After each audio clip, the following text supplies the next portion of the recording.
Sometimes browsing for makeup is like dating, and you will inevitably end up being catfished.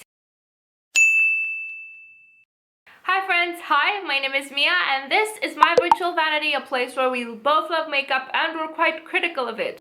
I'm away from my usual moving setup because my cat decided to take my filming spot and take a nap, and I'm not a monster, not about to move the kitty. Today I want to talk to you guys about makeup that catfished me. From my more recent makeup purchases, here are some makeup items that literally catfished me. And then we'll talk about two types of catfishing, right?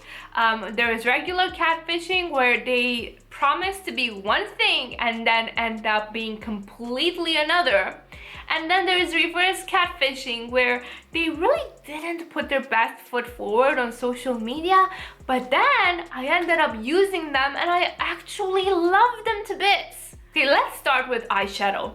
A great reverse catfish was the Zeesea Spice of Life. The Zeesea Spice of Life palette actually had the shittiest swatches known to man. Zeesea is actually does this quite often, where they put these swatches that make their eyeshadow palettes look like a snooze fest, and then you end up swatching them and realize that they're more dimensional and special than they ever appeared. I anti-hauled the Zeesea Spice of Life. When it came out, I said it was incredibly boring. It literally looked like 50 Shades of Brown. And then I entered Sephora and I saw her. The angels started singing, the clouds parted, and a ray of light from Jesus, or probably from the Sephora store lights, went down on that palette. I almost did not recognize her. It took me a good long minute to figure out what new palette came out and I didn't know about it. It was her. The Spice of Life. When actually swatched and put on the lids, you start seeing that some of the eyeshadows have very faint duochrome shifts that give them a lot of dimension. And they are perfect for one shadow looks or two shadow looks. They're much better than the snooze fest that the brand presented them as. And I don't understand why they would ever shoot themselves in the foot like this. Next eyeshadow palette is also a palette that I anti-hauled, and I will have a 3 looks 1 palette with it very soon up on my channel. It's the Urban Decay Ultraviolet. Every influencer in the history of ever literally dunked on this palette and it did not have a good reputation. It's like that guy that all of your friends say that they heard he's a fuckboy and you shouldn't date him, but of course you decide to do otherwise because you've got shit taste in men. And then you accidentally end up with the best relationship in your life with a literal golden retriever boy. Because he had a bad reputation, but those were all lies. That's what happened with the Naked Ultraviolet from Urban Decay. Everyone said it was shit and an unpigmented powdery mess, but they just didn't understand her as she was supposed to be understood. Listen, this palette is meant to be used as washes of color. It's a portal into the Fae realm. It's not used for complex Instagram eye looks. It's used for fairy-like eye looks.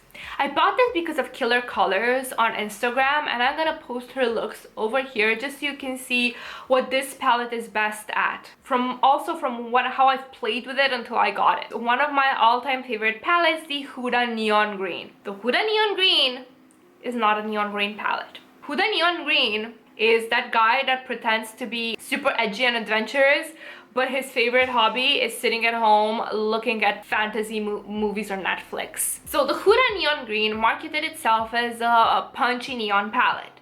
This is a pretty pastel palette. This is best for washes of color with sparkle. It's not neon whatsoever. It's best for spring, airy looks, and I've said as much in my 3 looks 1 palette and review video with it. It said it's one thing, and then you met it up, and it doesn't look anything like in the pictures, but you're fine with it regardless, because she's your type. The Makeup Revolution Super Dewy Tinted Moisturizer, you can tell from the name that this should be very dewy. It should make me look like an oil slick. It should make me look like I just dumped my head into a vat of moisturizer. It promises dew. It's a natural matte finish. Okay, maybe not matte. Satin towards matte, but it's not dewy. It's nothing like I wanted it to be. I like using it, it's really nice, it's a good match, but it's not dewy matte. Why do you put on your profile picture that you're dewy and then you end up being a satin matte finish? A Kiko lipstick that I can't remember the name of, but it was from their a powder matte formula. I'm going to put a picture and the name over here. This looked like a very pretty peachy nude, something light, something a bit early 90s, a color that would go well with everything. Then I wore it. My god, it gave me the worst case of concealer lips I have ever had in my life. It wasn't nude. It made me look undead. Not even the good kind of undead, like sexy vampire kind of undead. It made me look like I had just risen from the grave. Not only was it like an absolutely fucking horrible color that I don't know who it could work on, considering that I am almost translucent. And you think I'm joking, but you can see my veins. I'm fucking pale, man. Who would that work on if on me it made me look fucking horrendous? Anyway, I'm still mad about that. Incredibly shitty. Exactly. Another lipstick that catfished me in the store, and that was the MAC limited edition lipstick in Wagasa Twirl. In the store lights, it looked like a warmish pink. I got home and it's a cold pink, which is not the best color on me. It's more of a cold Barbie pink.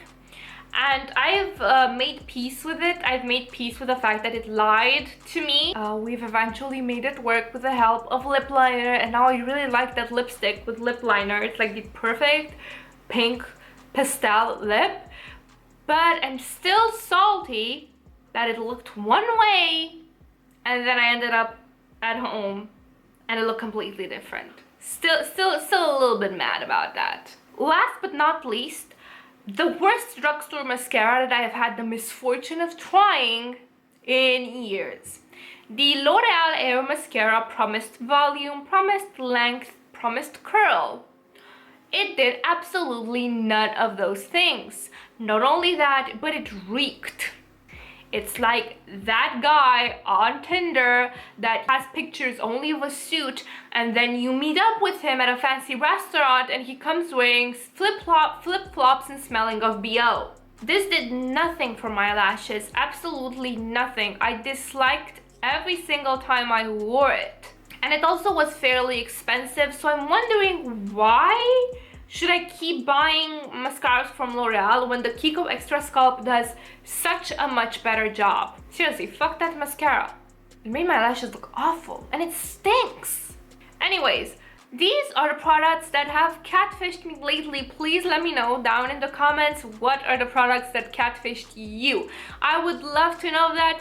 Thank you guys so much for watching, and please don't forget to have a wonderful morning, evening, second breakfast, third lunch, or whatever it is you're from. Bye!